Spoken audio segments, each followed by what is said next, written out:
Hey guys, it's Rob here. Today we go over one of two unique Chuck E. Cheese locations in New Hampshire, that being Newington. This location had a few unique aspects to it during one of its eras, among other things we'll get into. For now, I want to thank CEC North Carolina for requesting this location and making me aware of it, and also thank Number Tunes for being the original requester of this location. As usual, I've gathered information from multiple different sources, which I'll be linking in the description. Make sure to subscribe if you haven't already, as in the next video, we'll be covering a location that had a unique Studio C stage, and also making an announcement at the end of this video. Anyways, let's get into the history of Chuck E. Cheese in Newington, New Hampshire. The 30 Fox Run Road location opened in August of 1983 as a Pizza Time theater, opening with a balcony stage. They likely opened with Helen, based on the show tape circulating at the time. This was the second and last location to open in New Hampshire. They were a franchise store under the company Dolly and Associates, as can be seen by this document. The location would originally have Dolly Dimples, but in the mid-80s would replace her with Beach Bowsers. On February 2nd, 1987, the location would be bought out by corporate, alongside the other two New England Pizza Time theaters. We have a photo of their exterior, presumably from before the 1986 remodel, that gives us a look at their exterior, where we see the Pizza Time Theater Chuck E. Cheese letters, which appear to be yellow here, as well as a yellow awning with what appears to be red and orange frills at the bottom of it. In 1989, Newington received the 1986 remodel, painting the walls white, adding colored checkers, replacing older decor with newer decor, and likely changing the exterior in some ways, though it's unknown what this would have looked like in Newington's case. They would also receive Danvers King around this time, replacing their Beach Bowsers, which would go to Danvers. The balcony stage would also be replaced with a C stage during this time as well. The location received the Operation Thumbchuck remodel in fall of 1996, changing the exterior, which you'll see later, removing older decor for newer decor, and also adding the Skytubes, or at least a predecessor to it. The King would also be swapped out for a video velocitor, which basically was a large TV that would display showtape content on it. This made it one of the last stores to have the King. The C stage would also be replaced with a 2 stage during this time as well. It's rumored that they still use their Pizza Time Theater Chuck walk around by this point, but if this is even true, I have no clue if this means they just use the head or use the entire thing. We have a few photos from 2002 that gives us a bit of a look at the store's Operation Thumbchuck remodel, starting with the exterior, where we see that they actually didn't receive a Thumbchuck logo, and instead kept the older Pizza Time Theater letters, which wasn't something a whole lot of locations did, and is pretty cool to see here. They did receive the yellow and red awnings though, which I think work nicely with the older letters. Heading inside, we see their video velocitor, which in their case was quite literally just a larger TV, no facade like the others had. It was also on top of the original King platform, which actually looks nice. You can also see some of the Chuck postcard to the left, plus the Thumbchuck logo beside the colored checkers on top, and another postcard on the right. Third photo shows a bit more of the decor, which includes a Helen postcard, a few planners, and a Chuck E. Cheese fiber optic sign. Yeah, I don't know what this is doing here, but it's certainly not something I've seen a store do before.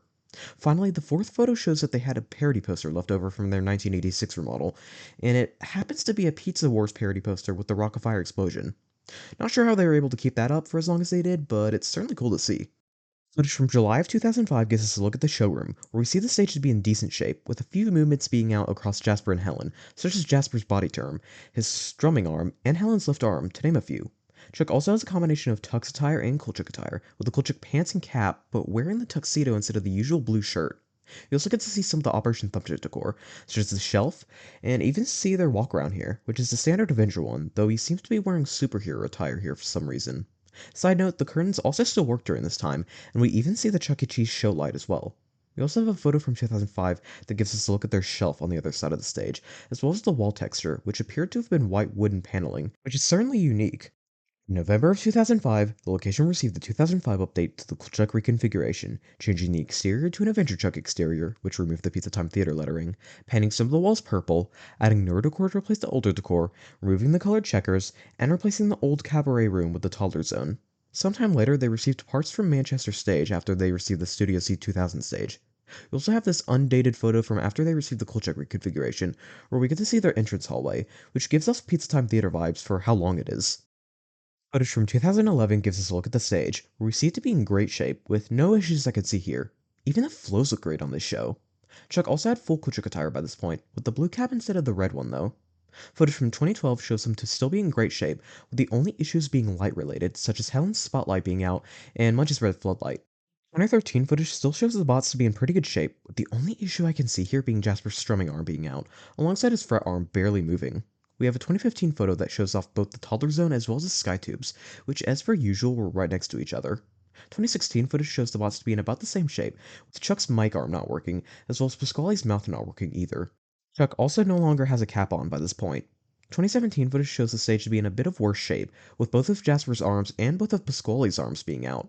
Everything else was still in great shape though. That shouldn't be discounted.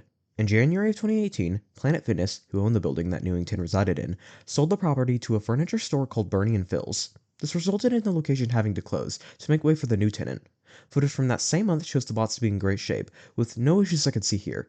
There was also a meetup a couple weeks before the store closed where the entire Munch's Make Believe band, in walkaround form, did live performances. Of course, these walkarounds didn't belong to the location. I thought it was just something interesting to bring up. The bots are also still in great shape here, with no issues I can see here. On March 31st, 2018, Newington would close, and the building would be gutted by summer of 2018. Bernie and Phil's would open in the same building in 2019, and as of February of 2025, the location is still a Bernie and Phil's furniture store. As for the bots, supposedly they were used as parts for other stores, but I have no clue how true this is, so their fate is unknown. In conclusion, while the store didn't have any definite standout things that were unique to it, it had multiple smaller, unique things about it that made for a fun enough location to go over. Plus, the stage was in quite good shape for its entire run, it seems, with the show never having too many movements out at any one time. It also was one of two New Hampshire stores, which is cool in of itself due to the lack of stores that were here. Overall, this was a nice location to go over. Thank you guys for watching this video. This is definitely the type of location I don't go over too often. A location that isn't terribly unique, but still charming with some of the aspects it had, making it overall a nice location.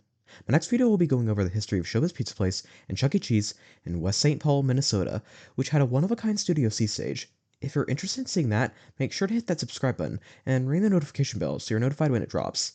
Anyways, I've got an announcement to make. I am no longer taking history video requests for Chuck E. Cheese or Showbiz Pizza Place locations. When I started making history videos, I was very new to the fandom and didn't have much knowledge on locations, so it was helpful having people make requests so that I could find interesting and unique locations to cover. Nowadays, I know largely what locations are unique and interesting. I'm also getting a bit tired of the majority of comments being history video requests, so I am no longer taking them. If you've made a request before now, I will still include it in a video if I end up covering the location, but as of today, no new requests will be included, as I am not taking them anymore. I am still interested in other types of video requests though, so if you have another family entertainment center you want me to cover the history of, specifically one or more of their locations, do let me know down in the comment section below. I'd also be interested in other types of ideas relating to family entertainment centers. Anyways, if you want to find me elsewhere, I've got a Discord server and Instagram page, both linked in the description down below. That's gonna do it for now though, so God bless, and hope you all have a blessed day.